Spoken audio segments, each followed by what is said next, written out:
Good afternoon. I want to do this as succinctly as possible so I stay within Jeff's hour-and-a-half time limitation. So I want to give you a few bullets relative to research that I think would be very useful. As a prelude to that, let me just say, we at Families USA care very deeply about those who have really been the ones who've been least advantaged in America's healthcare system. And obviously, we've got a long way to go with respect to health equity. And so the focus of the items I want to mention to you really try to drill down on those things. One of the reasons I think it's important for the work that you do is that we've had an extraordinarily controversial past 5 years with respect to the Affordable Care Act. A lot of heat, precious little light, and I think that good research can be very helpful in terms of thinking through the future. And one of the things I want to emphasize in terms of an area that I think deserves more and more attention, and that is the safety net programs, public programs. Most of the public doesn't know the single largest provider of health coverage today is the Medicaid program. Between Medicaid and CHIP, we've almost 72 million people who are covered by those programs. It's more than 1 out of every 5 people in the country, and because we still have 20 states in the country that have not expanded Medicaid, we're probably going to get beyond 1 out of every 4 people. So I would urge that this be an area of significant attention. So let me throw out about a half dozen things very quickly that I think would be very helpful to have a better understanding about and to try to avoid, the two extremes of debates that rage here in Washington and often around the country. First, with respect to the uninsured. We're told by CBO when the Affordable Care Act passed that even with the Affordable Care Act, we would have something like 35 million people who would remain uninsured. While there's been significant progress made, the Census Bureau told us that again 2 weeks ago, and that was only between 2013 to 2014, and further progress was made in 2015. As Secretary Burwell indicated quite recently, the next open enrollment period is actually going to be much, much harder because the easier folks to reach have been reached. So my guess is that the number that CBO initially provided is actually a tad low, and we still have at least 35 and somewhat more than that who are uninsured. Well, we know a fair amount about the demographics about this, but having participated in a lot of efforts, I founded and I chair the board of a group called Enroll America. We at Families USA have been deeply involved in enrollment-related efforts. I don't think the various organizations, or frankly the department, clearly has an adequate handle right now about what are the strongest impediments to get this remaining rather significantly large number of people covered. Now, clearly we know about undocumented immigrants because they're not really helped by the Affordable Care Act. But there are many others who are eligible for very significant help under the Affordable Care Act are not receiving it. And I think we need to have a better understanding with respect to what is it, what are we missing in terms of the efforts that need to be undertaken to reach that group. Secondly, of those people who do get enrolled, many of whom were uninsured for a lengthy period of time, what do we now know about their insurance literacy and their ability to convert a card to actual care?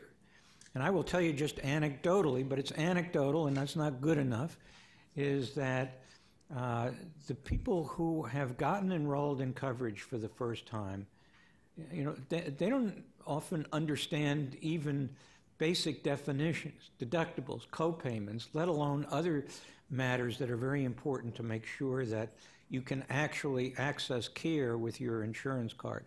I think it would be really important to assess what is the insurance literacy, especially about this new population that didn't have coverage before, and what do we need to do with respect to improving that literacy?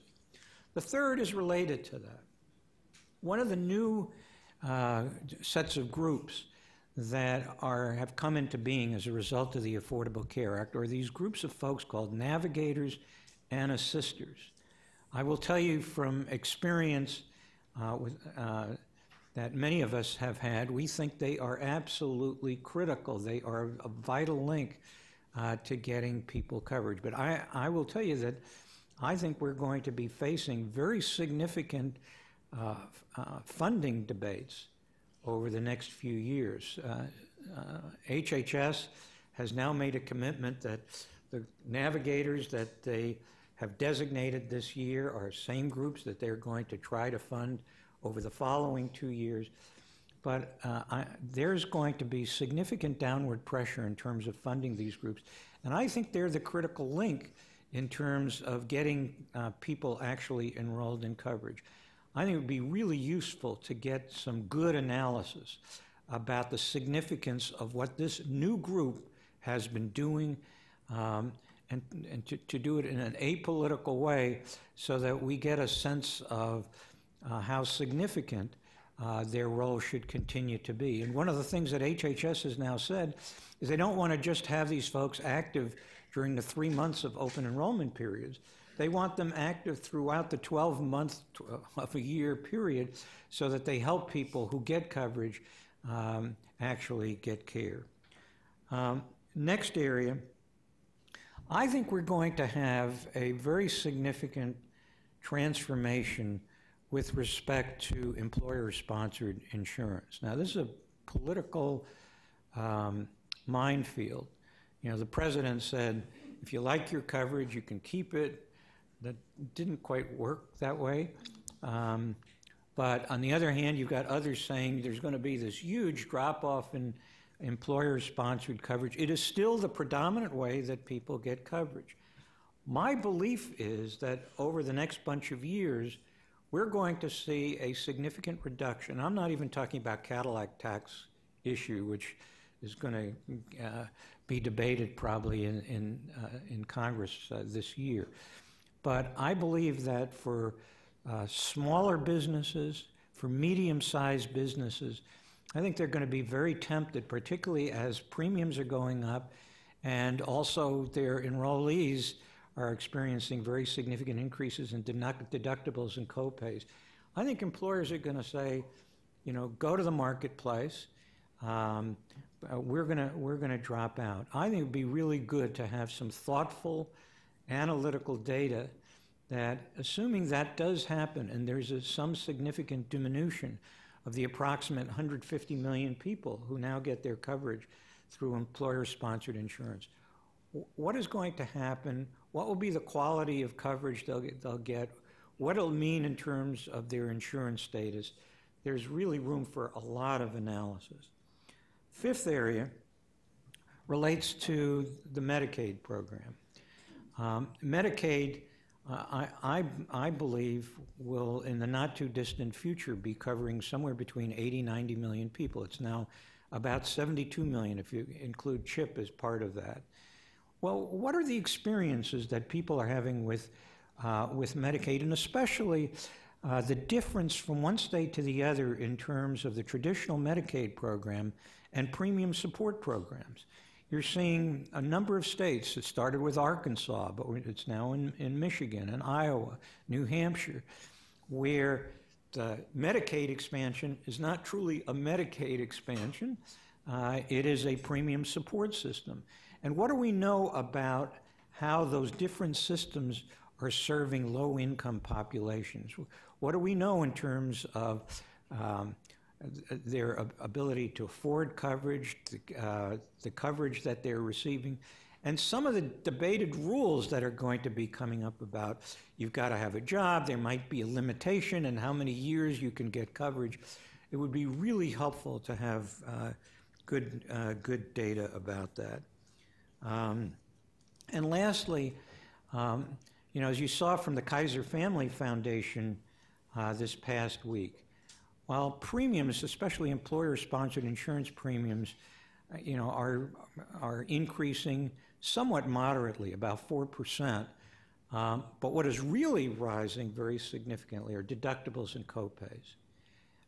And what should we expect as that trend continues in terms of how many people actually will continue to have coverage? Some people may say, geez, with the premium and the deductible, I can't afford this. I'm not going to enroll. What is it going to mean for those people with different forms of coverage as those deductibles go up, and what they have access to and what they don't realistically have access to? To the extent that your research on population health drills down on the populations that are in greatest need, these are the kinds of questions that would be very helpful, and it would be good to have neutral analysis that is not politically charged think this through. Thank you.